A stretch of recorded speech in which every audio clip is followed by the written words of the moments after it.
করার জন্য সেই প্রতিবাদকে ভণ্ডুল করার চেষ্টা করে। আমরা আগের দিনেও দেখেছি 3 পাড়া ব্যালেন্স নিয়ে আমরা প্রতিবাদ করতে গেছিলাম, সেখানে 70 কোটি টাকা তছনছ হয়েছে। আর এই পৌরসভারই কিছু কাউন্সিলর আর চেয়ারম্যান মিলে আর সেখানে আমাদেরকে প্রতিহত করেছে, সেই প্রতিবাদকে ধ্বংস করার চেষ্টা করেছে। এরা পৌরসভায় কেউ জিতে আসেনি, নির্বাচন হয়নি। এরা যে সমস্ত আমাদের বিরোধী প্রার্থী ছিল তাদের বুকে বন্দুক ঠেকিয়েছে, মাথায় রিভলভার ঠেকিয়েছে, তারও প্রমাণ আছে। বলুক এরা কারা জিতে এসছে।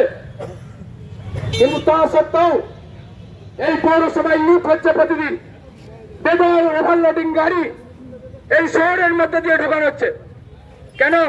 সিউড়ি শহর একটা ঐতিহ্যপূর্ণ শহর, এই শহরের ভিতর দিয়ে কেন ওভারলোডিং গাড়ি যাবে? বাইপাস রাস্তা থাকতে।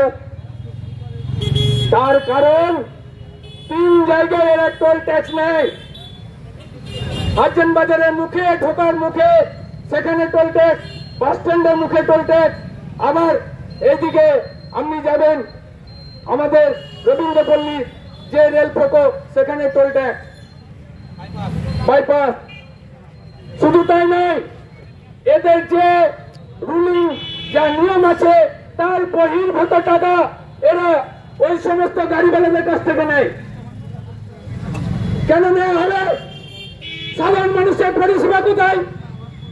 কেন সাধারণ মানুষকে জল পেতে গেলে তাদের পার্টি অফিসে কাগজ জমা দিতে হবে? কোন নিয়মে লেখা আছে? প্রধানমন্ত্রী তো কত পরিষেবা দিচ্ছে, ওই ভারতীয় জনতা পার্টি বলে না যে এই পরিষেবা নিতে গেলে আমাদের ভারতীয় জনতা পার্টি অফিসে যেতে হবে।